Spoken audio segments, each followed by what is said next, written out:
This is Bharat FM. बजेगा भारत, झूमेगा भारत.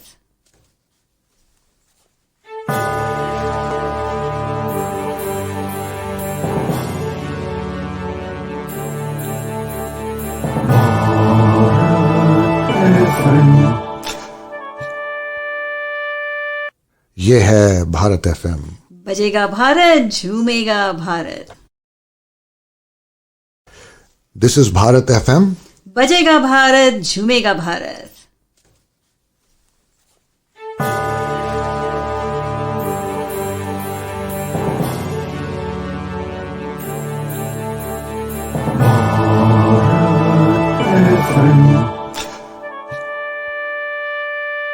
ये है भारत FM. बजेगा Bharat, झूमेगा Bharat.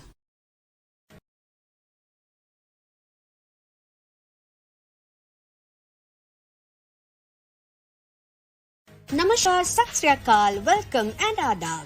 You are listening to Bharat FM, a one-of-its-kind, multilingual, eclectic provider of entertainment, information and news to Indian Americans. Headquartered in Cincinnati, Ohio, Bharat FM airs shows out of Cincinnati, Chicago and Phoenix. We take pleasure in our ability to cater to your bhakti, chusti, sphurti, shakti and masti needs with our audio and visual shows. Check out bharatfm.com for our online program schedule and archives. I'm sure the content will definitely tickle your senses. Tune in via the 24-hour web streaming on bharatfm.com or via the Bharat FM app. More information can be procured at 513-488-5070.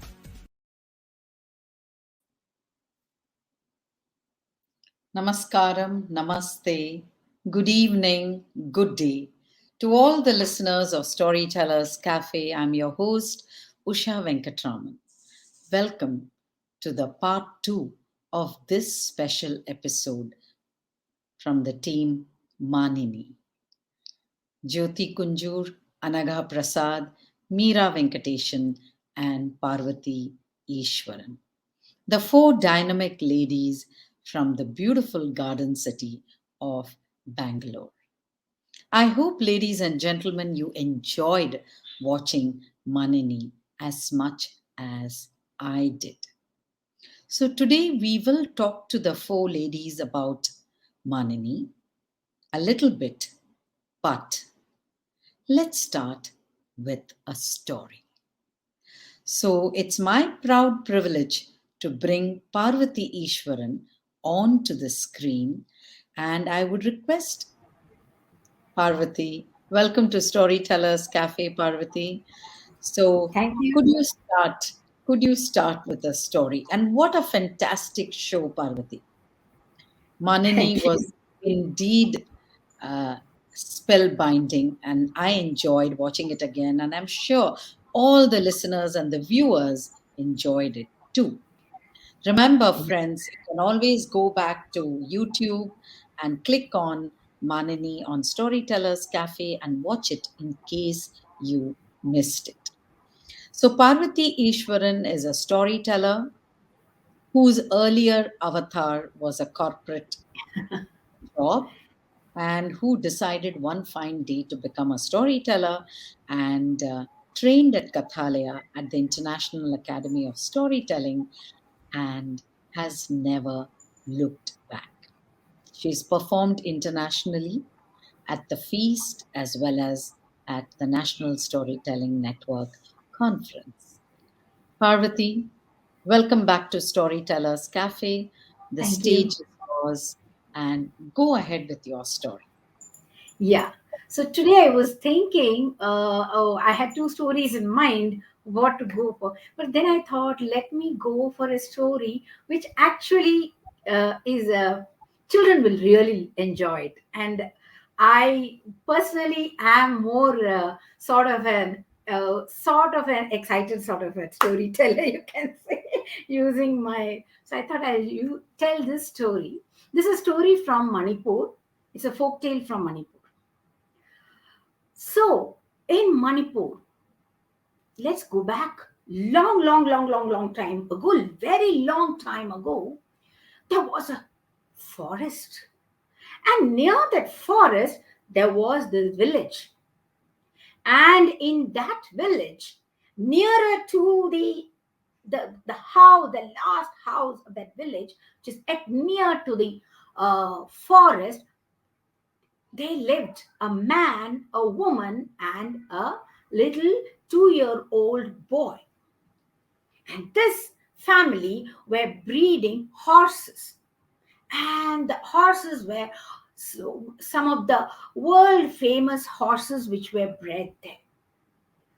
Now, one day, this man had to go elsewhere to another town. So he told his wife, like, I'm going there, be careful.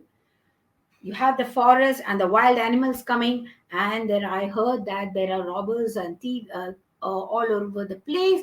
Be careful, close your door, and be careful, take care of the horses also. Yes, the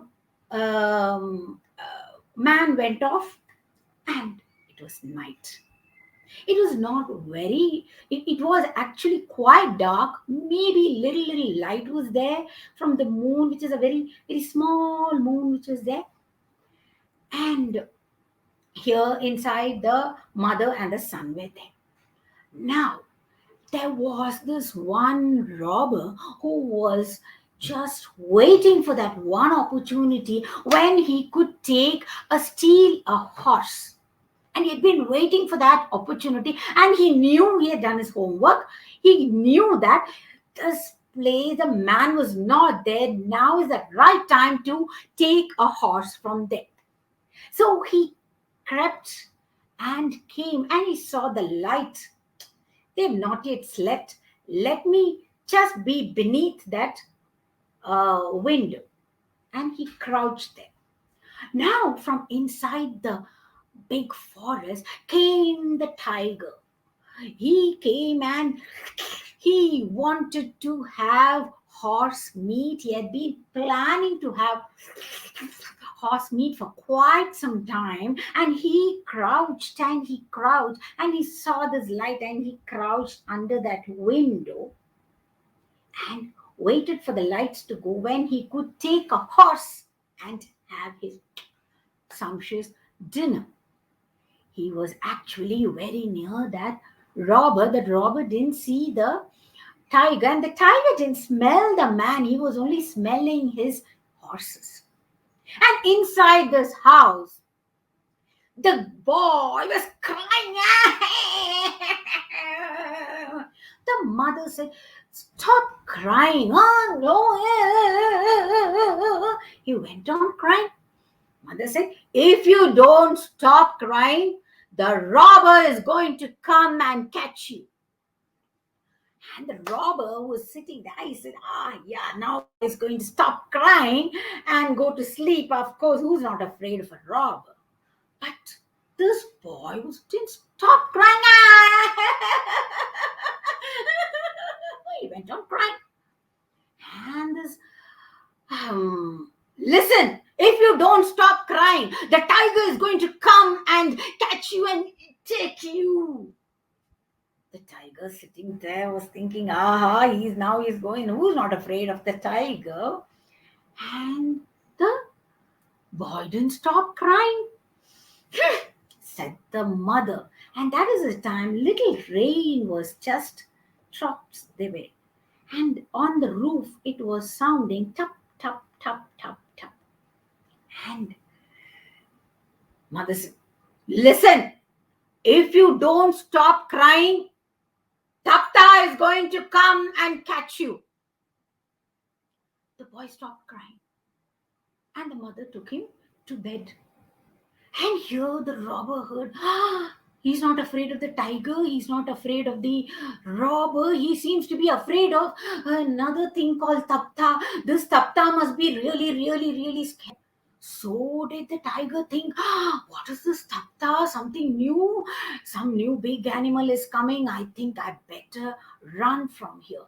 And that's the time the robber also said, let me run from here, but let me catch that one. Let me take one horse and go. And he caught hold of that leg. But it was the leg of the tiger. He didn't know that. Caught the leg of the tiger. The tiger thought, it's a me run. And he started running. And this robber was holding the leg, and he said, baby, that horse is seeing the tire, the tapta behind it is running, let me run. And holding, and the tiger ran fast, and he was also holding it, and he was running. And the tiger said, oh God, the tapta is holding my leg, it's not leaving me. And he ran. And this man was running, it was dark. And then he said, let me climb onto the horse. And he climbed on, jumped onto the back of the horse. It was a tiger. And the tiger said, oh, Tapta is behind me. Tapta is behind me. Oh God. And he started running faster and faster. And this man was thinking, why is the horse running so fast? And there was a time a little light came, and the man saw, what?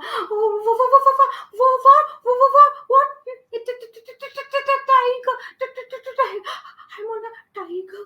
And the tiger was running very fast, thinking Tapta was on his back. And there was a branch, and he caught hold of the branch, the thief, and climbed onto that. Said the tiger, the Tapta is left near this tree. And he ran. He met the bear, and bear told the bear, there's a new animal called Tapta. Show me who it is. He came, and near that tree there. And as both of them were coming, the thief saw two of them coming. My God, and he got into a big hole inside the tree. Now, where is this Tapta? Inside here. Maybe he's inside that hole. Let me see. And he put his tail. The bear put his tail inside. And the man inside pulled the bear's tail. Ah! Tapta is there. It's catching my tail. It's pulling my tail. Oh God. And he somehow got out and ran. The tiger ran, the bear ran, and they met the elephant. The elephant said, I am the largest animal. Show me where it is. And all the three of them came. And he put his trunk inside. And this man took some of the wooden things which were there and poked the... Yes! Tapta is there! My trunk! He pulled his trunk, and all the three of them started running. The thief was here. He said, my God, I can't be here. And neither will I be in this village. I'm going to tell all my robber friends, never ever come to this village. And he came out and he ran away. And these three animals called the lion, the king of the jungle, and all the animals, and said, there's a new animal. And the lion said, come, let's all go and see. And they all went, but they didn't find anything. But the king said, remember, the three big animals have told that there is something called Tapta. We will believe. Maybe now he has gone for lunch or something. We will believe it. Henceforth, no animal will get into that village. And from that day onward, no wild animal went into that village, and neither any robber came. And the village people were so happy. Come on, no robbers, no wild animals. Wow, it's so nice. They didn't know why this was so, but you know, and I know why. Yeah. Very, very nice, Parvathy. What a lovely story. Parvathy, that brings to mind as to any time were you ever taken aback with the audience's reaction while you were telling a story? Yeah, once or twice it happened, but one which comes to my mind is, I was telling the story of the giving tree. The giving tree is a story about how the boy takes, each time it comes and asks the tree, give me, I don't have money. The tree gives the apples, and the tree gives this thing. So I was telling, every part of the tree is taken away by that boy. So this I was telling in a lake, where I was talking about environment and the conservation and everything. So this story I was telling to a group of children. I finished telling my story, and one of the kids was sobbing. He was literally tears in his eyes and he was crying and crying. I was a bit, my God, it touched him. That story touched him so much. He was only 6 years, maybe. That's all, and that was one the thing. I was a bit taken aback, and I really realized maybe that time how powerful. I mean, as storytellers, we are also so powerful in a way that if we don't convey the proper thing properly, how the child can take it. So it was an eye opener in a way for me. Okay, that way, the child was affected because he was crying and saying, "Why did that boy cut all the tree? It's so bad to cut all." That's how he was going on crying. So I feel yes, stories are very powerful. That was an real eye opener for me. It is so powerful and so what do you call it, graphic for them, and so sensitive. We have to be very we are also to choose the right stories when we tell our children. I mean, this was Absolutely. okay, this was fine, but if we from then I was very, I've been always been careful what sort of stories I choose, I tell. Yeah, it was a real eye. Thank you, Parvathy. But as everybody knows, as a storyteller, that stories give us a vicarious experience. And if you're moved to tears, or to anger, or to laughter, or any other emotion, that is the power of the story. Yes, true. So I think you should congratulate yourself for, moving your audience to tears. Thank you, Parvati. Thank you. Thank you very much. And let me get the other three wonderful ladies on the screen. Meera, welcome to Storytellers Cafe. Jyothi, welcome back. And Anagha, welcome back to this edition, the part two of Storytellers Cafe. Today, 5th September, we know it is Teachers' Day, celebrated as Dr. Sarvapalli Radhakrishnan's birthday, our first president of India. I hope I got that right. Okay. So it's a very, very important day. India has a holiday, all schools are closed, and everybody, we all celebrate and we venerate our teachers. And welcome to the part two of Storytellers Cafe with the production team of Manini. So it's my pleasure. And thank you, Parvati. Meera, you shared your story last week. So I would like to go on to Anagha now and listen to her story, and then Jyothi, and then we'll bring you back in for conversations. Right? Sure. So if that's fine with you, ladies, Anagha, take the stage. Thank you so much, Isha. Thank you. Yeah. So this story that I'm going to narrate is a folk tale that I have been listening from when I was a child, and it is a story that has really been with me. And anytime I think of the story, it just brings a smile back on my face. This is a story of a man and his wife. They lived very happily, but this man had a small problem. No, physically he was very fit and fine. There was nothing wrong with him. He had this problem of forgetting things. So he would call his wife and then he would forget, oh, why did I call you? He would forget where he's kept his things, and his wife was out of her wits, helping him all the time.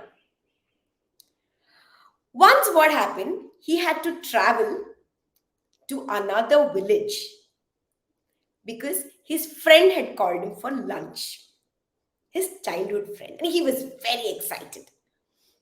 He got up in the morning, got ready, and said, "Hey, I'm going to my friend's place. You know, right? Don't cook for me. And maybe I'll eat so much and I'm going to be so full. Maybe I might not have dinner too.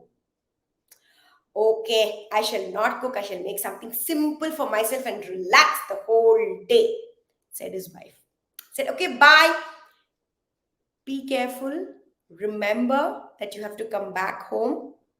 And whatever else you have to remember, don't forget. Okay? Take care. Have fun. Okay, I won't forget. Don't you worry. And he just went. He had to walk a long distance and then cross a stream, wait for the bus, get into the bus, go to that village, and walk to his friend's house. And all through his journey, it was like he had a jingle in his mind and he was like enjoying it. What is my friend's wife gonna cook? Is what was there in his mind. He went, oh, come. Such a long time we haven't met, and they hugged and they sat. And as they were exchanging pleasantries, he started looking. Just looking for my wife. She's in the kitchen. He said, why should I lie to you? I was actually looking when you're going to put the banana leaf for lunch, you know. Oh, okay. And his friend called his wife and they spread the banana leaf. All kinds of dishes were served. He had all of it and he was almost full. And after he finished everything that was served, he went, washed his hands, and his friend's wife gave him a plate. He looked at the plate. He looked at his friend's wife. The plate had 2 dumplings, white in color. He wondered what it was. Now, he can't ask his friend's wife what it is. It's very rude. So he took one. It's going to be sweet or sour. He didn't know. And he just bit into it. Juicy it was, and the jaggery sweetness just melted the top portion. He just couldn't wait. He gobbled both of it and looked at his friend's wife and said, yummy, delicious. Do you want a couple of more? She asked. If you don't mind, I will have 2 more, he said, and he took and he relished it. He had never eaten that sweet ever in his life. Then it was time for him to leave. And as he was leaving, that sweet that you gave me, what's the name of that sweet? Because I'll go ask my wife also to do it. I really loved it, he said. Well, that we call korakatai. What katai? He asked. Oh, that is korakatai, said his friend and his wife in chorus. Okay, I will remember. Bye, he said. And he didn't want to forget. Remember, he would forget things. And he kept repeating, korakate, korakate, korakate, takatak, korakate, korakate, korakate, takatak. He kept walking. And he couldn't even see what's happening because he was so into that korakate. The tapak, he dashed a woman. And the woman looked at him, gave a nice stare and walked away. And he started his chant, korakate, korakate, korakate, takata. And that woman came with a umbrella in her hand to hit him, saying, are you calling me korakate? Do I look like one big round ball to you? He said, korakate, korakate, korakate, korakate, korakate, korakate. And he went off because he didn't want to forget. He went, boarded the bus, got down, he started walking all through. The only thing that he kept saying was korakate, korakate, korakate, korakate. He came near the stream.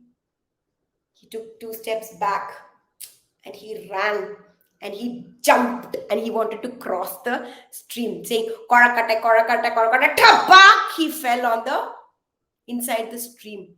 Tapakadiyo, he said. And he got up. Clothes were wet. He started walking. Takatak, tapakadiyo, tapakadiyo, tapakadiyo, takatak, tapakadiyo, tapakadiyo, tapakadiyo, takatak. He said, and he continued to walk.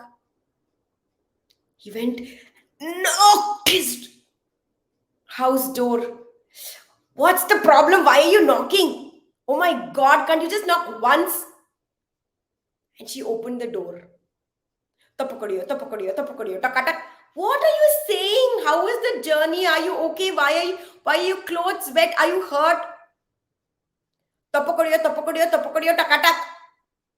What are you saying? Tapakadiyo, tapakadiyo. That's a sweet she gave me. Yummy it was. You have to make it for me. That's it. Make it for me. Tapakadiyo. I have never heard of any sweet like that. What are you talking? You don't know tapakadiyo? White color. You bite into it. It has jaggery coconut and it just oozes juice. It's yummy tapakadiyo. You have to make tapakadiyo for me. I have no clue what it is. Go wash yourself, come back, explain, let me see, he said. She said. And in the meanwhile, she started making something, imagining whatever it was. He was about to go and have his bath. He came back and saw, no, this is not what she was doing. I'll go have my bath and come and explain to you. And he went and had bath. Tapa! There was a loud sound. She rushed back to the backyard, and there he had fallen down, slipped in his bathroom. His jaw had swollen. She looked at his jaw, lifted him, and said, "What happened? Why is your cheek swollen like a korakatai?" She said, "That's it! It's not tapakadiyo, it's korakatai. Can you make korakatai for me? Please, please, please." He'd forgotten about the pain. He'd forgotten about everything. Okay, korakatai it is. I know to make it both sweet and savory. I shall make it for you right now, though it's so late in the night. And then he waited and had hot, steaming, savory, and sweet korakatais, which are the dumplings, and enjoyed and slept dreaming about it. And that is the story of the korakatais.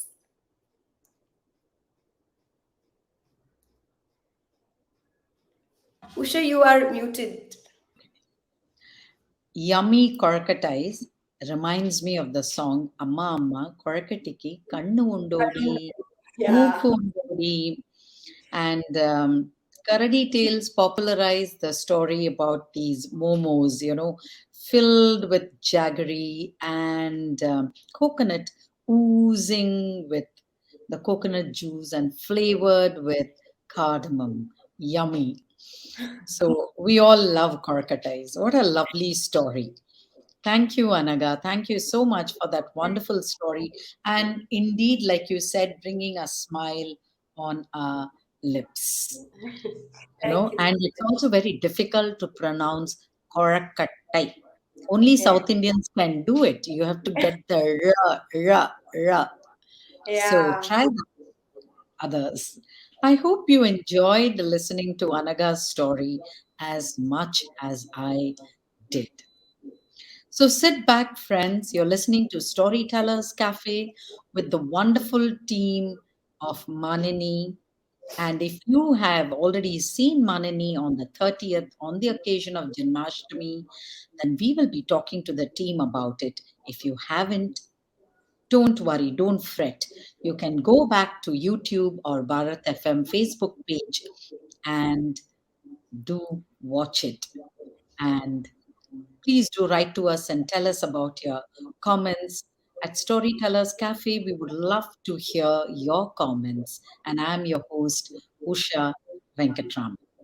Thank you, Anagha, for that lovely, scintillating story. And Thank you so before much. I bring the entire team, I would like to invite Jyothi Kunjoor to share her story with us. Thank you, Anagha. Thank you.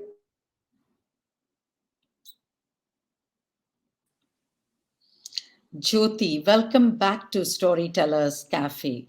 Jyothi, friends, as you know, after when I introduced her, she's an engineer by profession.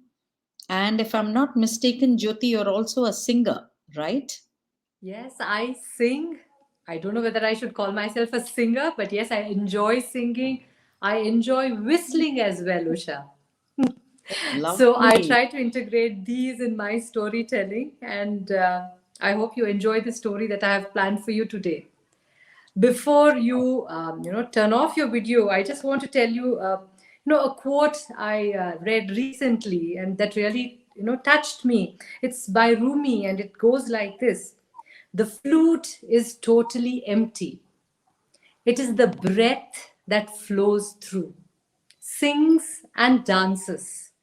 To be empty is not emptiness." I thought this was so profound. I absolutely loved it. And it's very relevant because today's story is about a flute. And the story is called Rahman's Flute, and it is written by Asha Nimaya. And she's a very wonderful children's writer, and I've had the good fortune of meeting her. And this is a story that I enjoy narrating a lot. So, with your permission, I would love to narrate Rahman's Flute. Sure, Jyothi. Go ahead. The stage is yours. Thank you. Thank you so much. In a village in South India, there lived a flute player called Rahman. Rahman played the flute so melodiously that barking dogs stopped barking, meowing cats stopped mewing, crying babies stopped crying and started smiling, and fighting people just stopped fighting and listened to his beautiful flute. Every morning, Rahman woke up at the crack of dawn and he sat under his favorite mango tree. He would pick up his flute and play.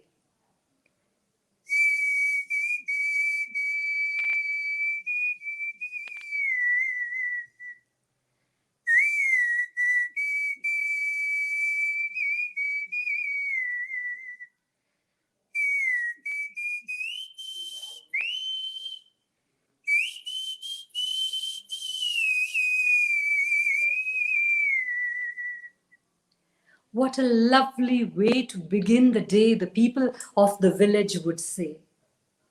He was so popular that he was called for weddings and birthdays and naming ceremonies and all such functions. He was a very popular person in the village. One day, unfortunately, Rahman's flute broke. Now, Rahman had to fashion a new flute quickly because he had a wedding coming up where he had to play the flute. So Rahman went in search of the perfect bamboo for his flute. He looked here, he looked there, he looked everywhere. He kept walking in search of that perfect bamboo. And at last, far away from his village, Rahman found the perfect bamboo plant. And there, on the banks of a river, where it was so quiet and peaceful and maybe even lonely, Rahman cut a piece of the bamboo and took it home. He took his sharpest knife and whittled away and made a brand new flute for himself. Well, he was all ready for the wedding. The bride and the groom had given him a long list of songs, mainly romantic numbers, which they wanted Rahman to play for them at the wedding. Rahman had practiced and he was all ready. So the next day was the wedding, and Rahman, set off from his house for the wedding hall. He was wearing his silk dhoti and his red silk shirt with silk towel on his shoulder and his beautiful flute, his new flute, in a velvet pouch. Rahman entered the wedding hall and he was escorted as if he was such an important guest because, as I said, everyone in the village loved Rahman's flute playing. Now Rahman went and he sat on a small dais and he took out his flute.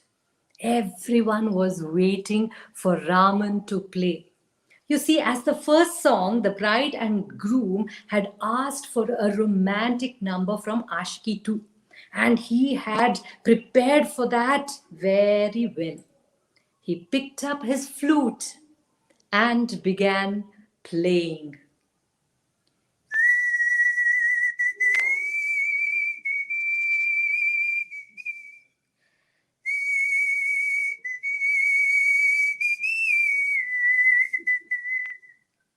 Listening to this sad song, tears began to come out of the bride's eyes, and looking at her, the groom felt very teary too. Everybody looked at Rahman and he realized something was not all right. So he quickly stopped playing and tried again. He picked up his flute and tried once more because that was not the song he had prepared for. So he tried again.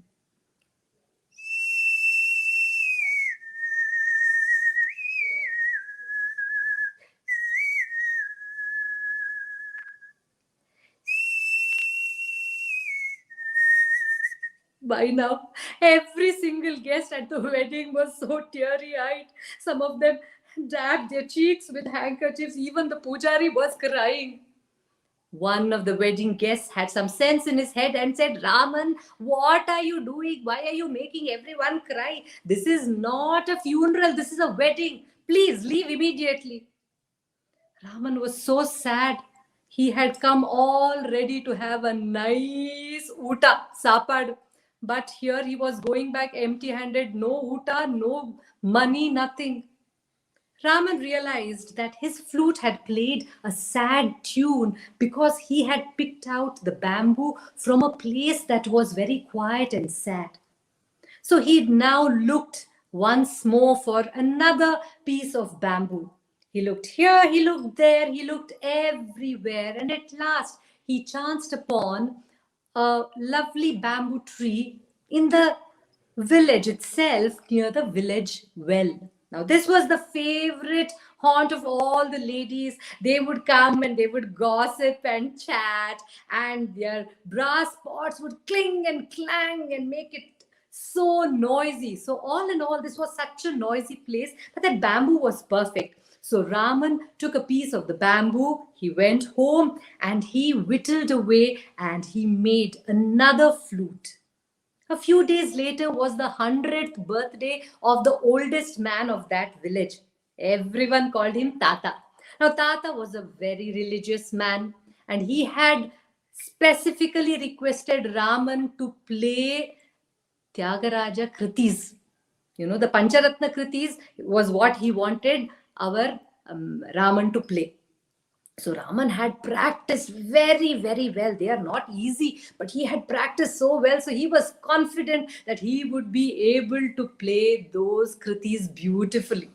Now, on the day of Tata's birthday, his children, grandchildren, great-grandchildren, great-great-grandchildren all had come to celebrate the birthday. And many people from the village were there in Tata's house as well.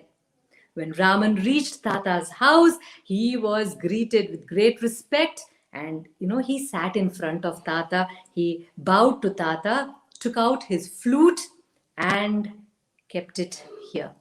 Tata was waiting for Pancharatna Kritis and Rahman started playing.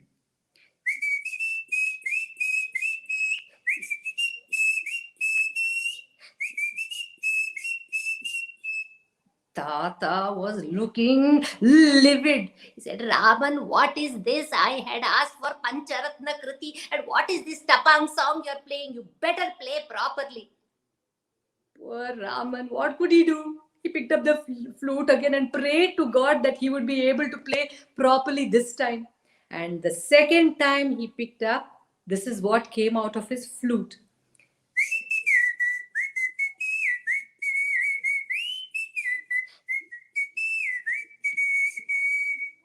They chased him away from there.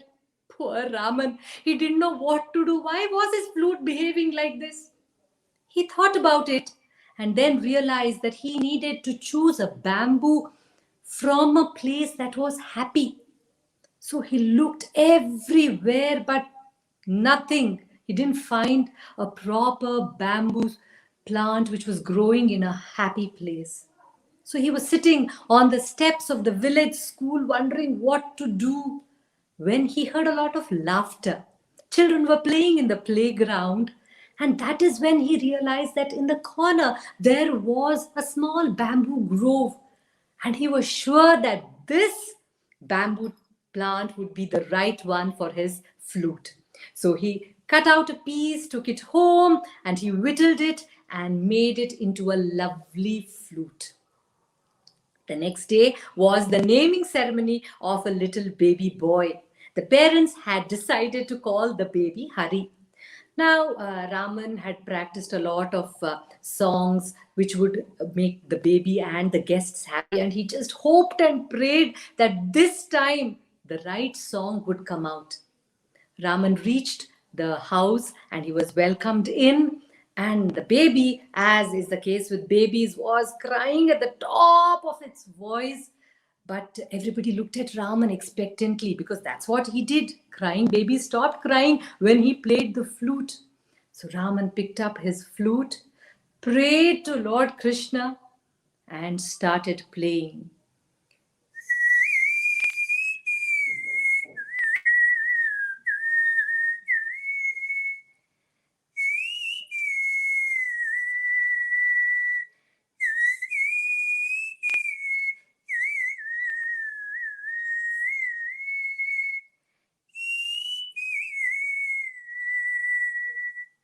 The little baby stopped crying and started laughing.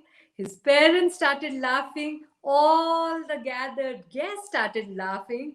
And the Panditji, the Pujari who was doing the puja, was so happy that instead of naming that baby Hari, he named the baby Ha Ha Ha Ha Hari. And that, my dear friends, is the story of Raman's Flute by Asha Nimaya. I hope you enjoyed it. Thank you, Usha. Bravo, bravo, Jyothi. I really enjoyed it and I loved your Thank whistling you.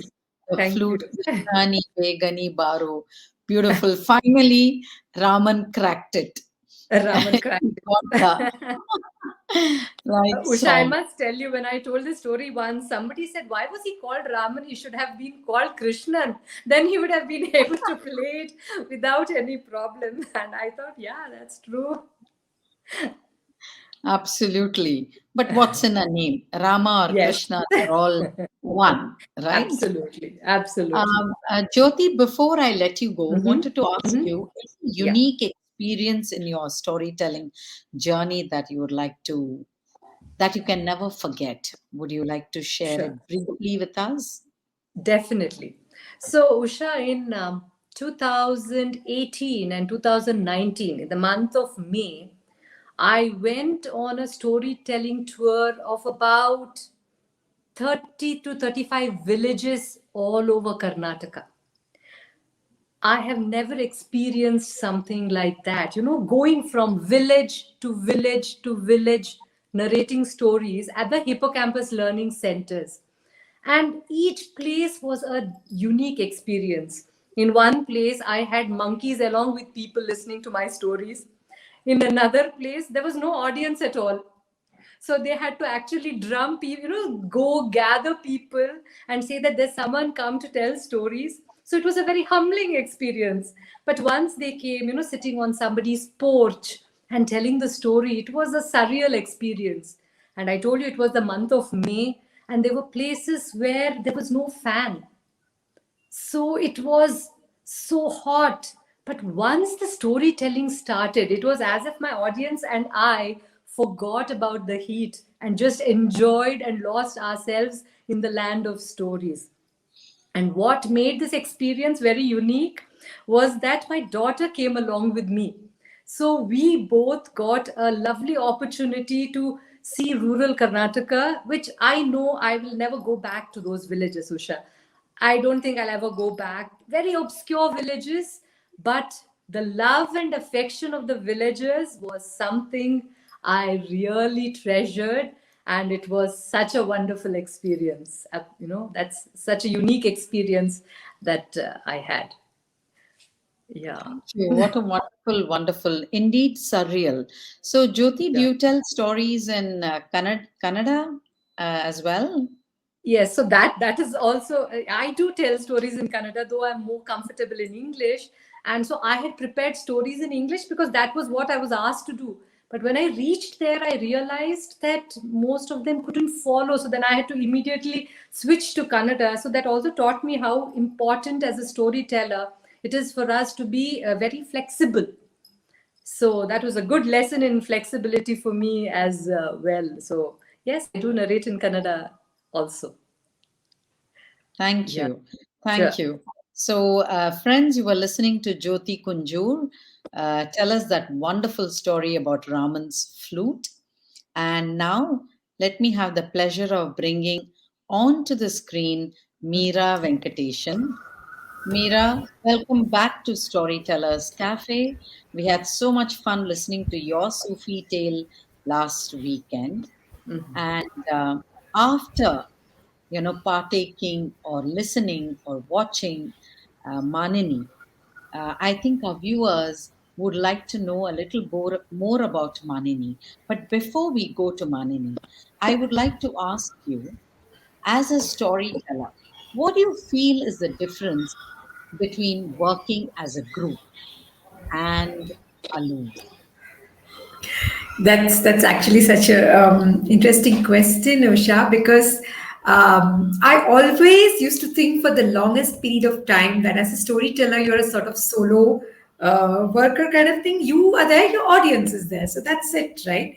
So I never thought. I mean, you go to a festival, you go to a performance, there will be a set of storytellers who tell, but when you tell, you are alone. So that was always what I had in my mind for a longest period of time, still till we started associating with all these wonderful people.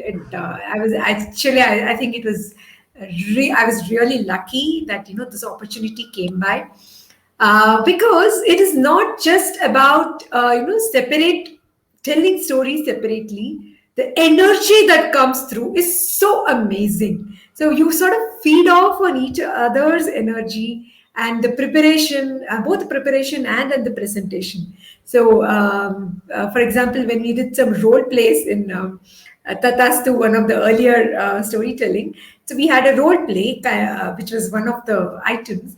So, and since we are storytellers, we are not going to go by script.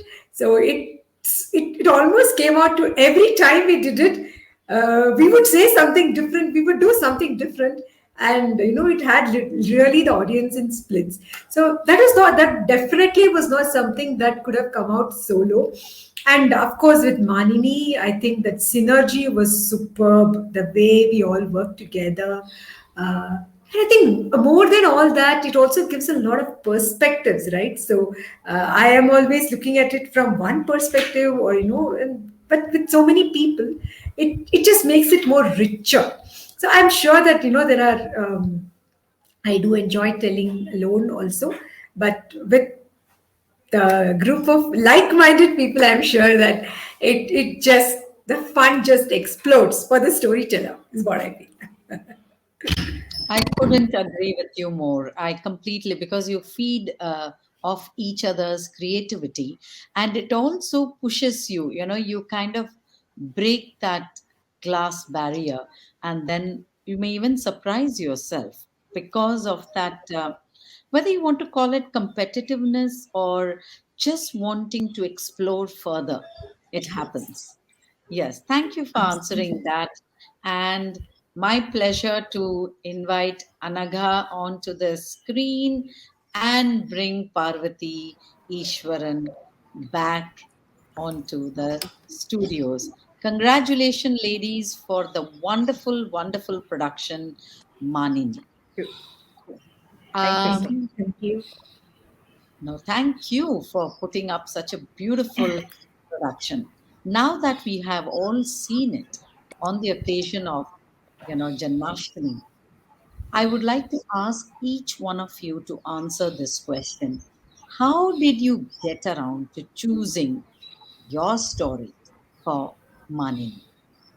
So maybe Parvati, we could start off with you. Okay. It was like the the format was one would be all of our strengths is what we were thinking about. So Jyothi, being a singer, I mean, she was good in singing, so thought like that. And Anagha being a dancer, that was there. And Meera was very poetic, and she I could do something. So the thought came to me, what do I do? I'm not a singer. But for me, I don't know. I feel slightly, what do you call it, more exuberant and that sort of a character. And the story we had chosen, we had listed out some stories, and in this particular Manini, the story was about Draupadi, Bhima, and all. So felt that yes, but then we had to bring something different because all of them had something very unique, and I was going to do a play narration. How could that happen? Then came Meera was suggesting, why don't you look at folk arts and see something can pick it up from there.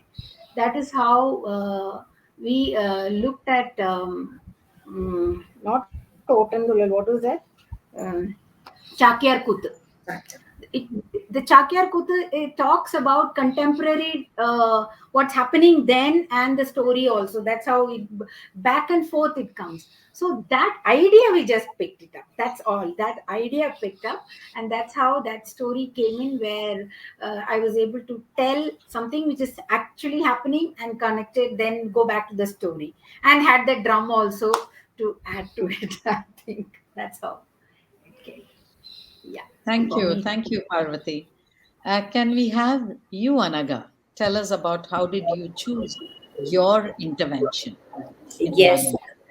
So when we had the list of the women, when we made the list, uh, Devaki was, of course, the mother of Krishna, right? And we were also looking at uh, how we wanted to portray was our perspective of each of the women in Krishna's life. So when it came to Devaki, how would she have felt giving away her children, and when she promised, those thoughts came into my mind, and I felt that was very, very close to what had happened to me when I lost my child. So I really wanted to take that up. And initially, when I took it up, actually, Meera and Parvati and Jyothi said, "Are you sure you want to take it up? Because it might be very difficult for you." So I said, no, I mean, at the end of the day, it's just a story. So let me see what I can do. And then it was their suggestion that I actually bring in dance, because that was not at all there. That was not something that I thought of. It was the three of them who suggested that I think we should blend in dance with the narration. So I did the narration and then did the dance. And at the end of it, I think it gave me a closure to what had happened by losing the child. So it was a beautiful healing process for me. And after the performance, my mom and my sister were like, "Why did you choose this? Why did you have to put yourself through the pain again?" And for me, it was not putting myself through that pain. It was more of coming out of that pain and becoming, I mean, I had accepted it, but it was a catharsis. It was beautiful for me. So I think that kind of really reinstilled in me that stories are super healing, just not just for the people who listen, but also for us who tell. And it connects so much to what we are, how we are, or what our life is. So that is Devaki for me, a mother, and everything about motherhood. So yeah. Beautiful, beautiful, Anagha. I can completely resonate with you. It is truly cathartic. Stories are, and especially to essay the role of Devaki, who gives away Krishna, who sacrifices her other, seven children, and then, gives away Krishna to Yashoda and Nand. Truly, truly. Because, I would just like to share that when I started my career, the first story that I ever worked on was Ganesha. How did this roly poly elephant headed Ganesh get his elephant head? So when Parvati shapes the baby. So to me was creating a new life. And as I'm a singer, I sing, and then how she drew the eyes, then she shaped the whole features. It was like creating something. So Yeah. truly, stories kind of erase the pain and make you whole again. Thank you for that, Anagha. Truly appreciate it. Thank So, you. Meera, if I'm not mistaken, you were the fulcrum. You got all the other three into this Katha Krafters, right? If I'm not mistaken.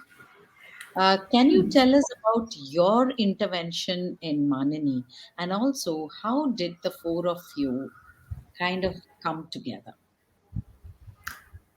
I think the meeting point for all of us was Kathalaya. So, but not really at the Yes. same time. Yeah. So we have done programs together in through Kathalaya, so in schools and in storytelling sessions.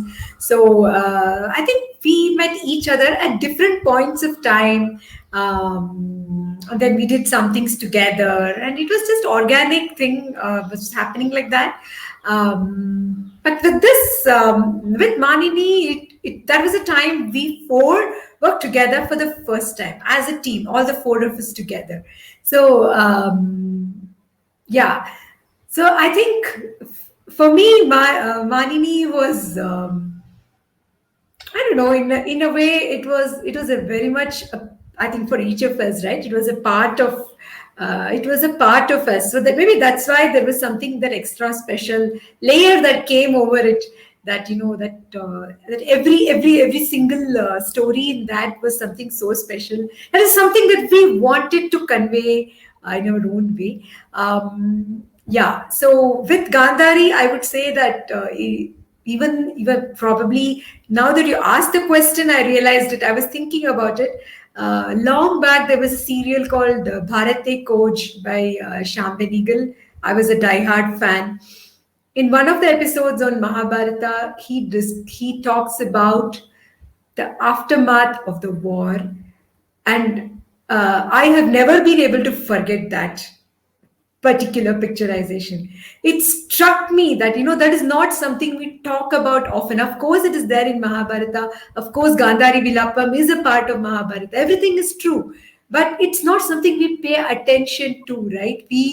We talk about the victory, we talk about the fights, we talk about the jealousy, we talk about everything, but here was a mother who had lost everything. So, I mean, that is not a situation where anybody should be in, and any, even whether it's enemy or friend or anything. But unfortunately, that is war. So I felt there was a lot of angst in it, and that was something that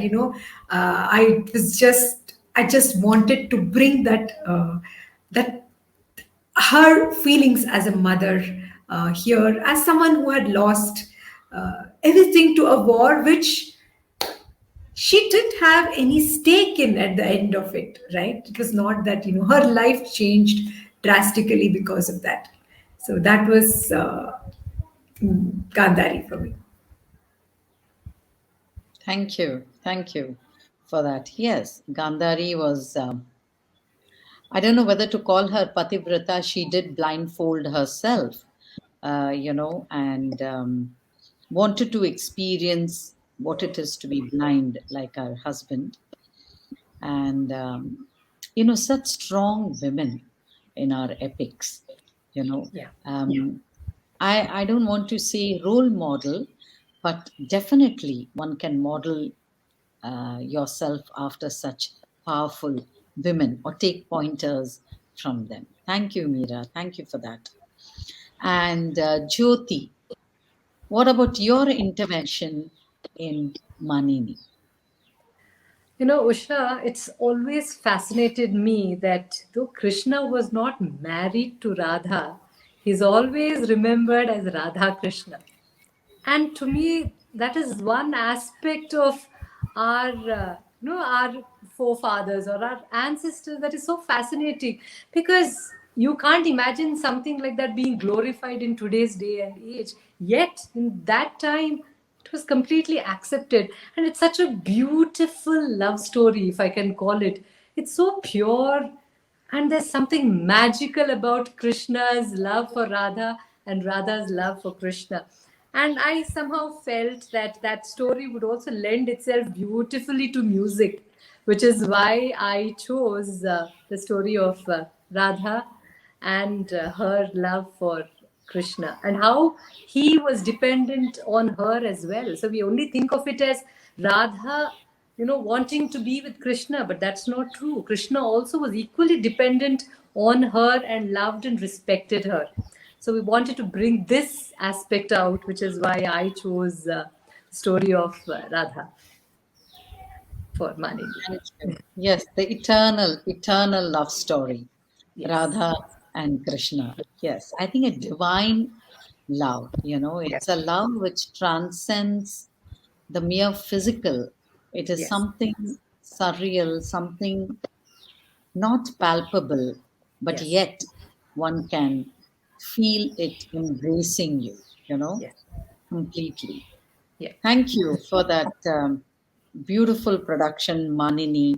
I hope, ladies and gentlemen, if you're watching this session of Storytellers Cafe, the part two with the team Manini, you got to see Manini on the 30th of August. If not, fear not. It is there in our YouTube channel, Bharat FM's YouTube channel. Just go ahead and we'll be putting it again on the chat box. You can go scroll down and watch that link. Click on that link and watch Manini again if you haven't already. And also the Insta handles and the Facebook handles, all the social handles of all these four women will be on the page that we have created. You can go back, write to them. You can always communicate with the team. And if you are in any part of the United States or even anywhere in India or around the world, say in Singapore or in Australia or New Zealand, United Kingdom, wherever you are from, Canada, do get in touch with the ladies and you can showcase Manini in your city. Because that's what this pandemic has done. It has brought everyone closer, and you can invite anybody to your house and have a private viewing. That's the best part about this pandemic because it's always like we say that a glass is half full or half empty. And some of my friends ask me, how do you keep yourself so positive? I said, I think it's stories that make you look at things in a very positive manner because they are always there. They are sustaining us. I mean, what would my life be if I didn't have Storytellers Cafe or telling stories or, doing our monthly meetups? Because I just can't sit and just stare and not know what's there tomorrow. So, thanks to all the stories that sustain us. And I wish you all four ladies all the best. May you come up with more productions. So I just, before we end the session, I would just like each one of you to answer me briefly. Is there anything in the pipeline? Are you planning? I wouldn't say a sequel to Manini, but another production, perhaps. Meera. Well, I won't say another production, but we have a very interesting program on for Feast, for the Feast Fest. So, me, Anagha, and Parvathy, we are doing a special show on Aimperunkapiyam in Tamil, which is part of the regional mother language stream. So, that has been something that has, I would say, given us and taken as much energy, I would say equally. So that has been an amazing journey. So we just finished recording it and we are waiting for it to be shown. Oh, lovely. I would like you to share the details of this in our chat window so that viewers can watch it when Feast, premieres it. Feast, for all of you out there, is the Federation of Asian Storytellers, and it's a body for all the Asian storytellers to be under one umbrella. And just like Meera said, Meera, Anagha, and Parvathy are coming up with their latest production for Feast. So, more power to you, ladies. And Jyothi, any last words?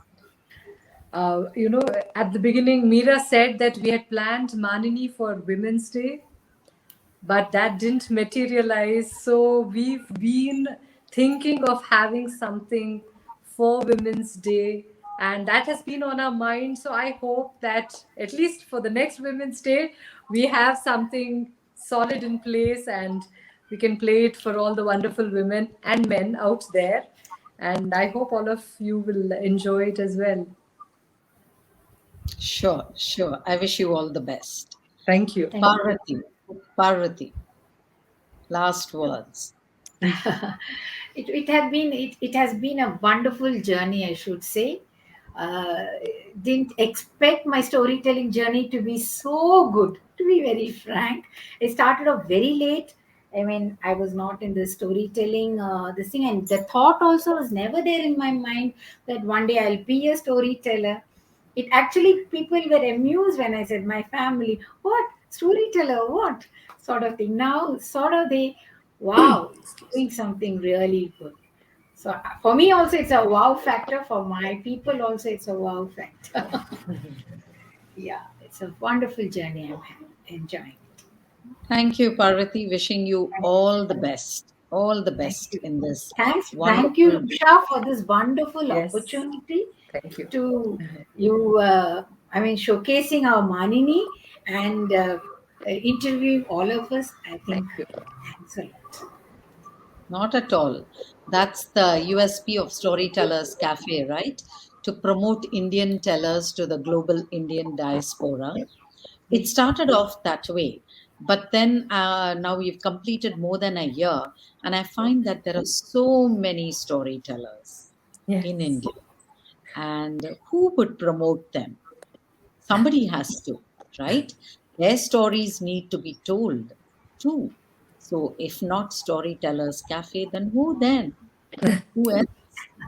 So it's my No, wonderful proud. job. Wonderful thing you're doing, Yes. Usha. Really, hats off to you. Thank you. Mhm. No, hats off to all of you because you bring in so much to this platform. And even if we have say about 500 viewers, or sometimes more, I'm not into promotion and marketing. That's never been. I feel words and stories will speak for themselves. And then who knows, after a couple of years people would be running in to watch this. And as you all know, that Storytellers Cafe is on the OTT platform of Bharat FM. We've already launched our first season. Hopefully, we'll be coming with the second and the third season. And that's why I say, let's listen to stories on Yes. Storytellers Cafe. Absolutely. So, Anagha, can you wind up and then we will close the session? Sure. First of all, like what Parvati said, thank you so much. And we really hope to work to bring lot more stories to our audiences so that again, our journey, our bond is stronger and we enjoy the journey. So that's all I want to say. Keep looking forward for more stories from us so that we are enjoying and you also enjoy. So thank you so much, Usha, and thank you so much to everyone. Thank you. Thank Thank you you. all, ladies. I wish you all the best from Storytellers Cafe, and to all the listeners around the world. This is Storytellers Cafe with the team of Manini from Bangalore, Parvathy Eswaran, Jyothi Kunjoor, Meera Venkatesan, and Anagha Prasad. Hope you enjoyed listening to this edition of Storytellers Cafe. Stay tuned next week and the week after and the week after. Like, whose story was that? Mira's. It went on and on. The disciple. Who knows what's in store for you? What new stories on our menu. So, thank you, listeners, for tuning into Storytellers Cafe. Namaskaram, namaste, good day, and good evening to everybody. Thank you. Thank Thank you. you. Thank you. Namaskar, Sat Sri Akal, welcome and adab. You are listening to Bharat FM, a one of its kind, multilingual, eclectic provider of entertainment, information, and news to Indian Americans. Headquartered in Cincinnati, Ohio, Bharat FM airs shows out of Cincinnati, Chicago, and Phoenix. We take pleasure in our ability to cater to your bhakti, chusti, sfurti, shakti, and masti needs with our audio and visual shows. Check out bharatfm.com for our online program schedule and archives. I'm sure the content will definitely tickle your senses. Tune in via the 24-hour web streaming on bharatfm.com or via the Bharat FM app. More information can be procured at 513-488-5070. This is Bharat FM. बजेगा भारत झूमेगा भारत.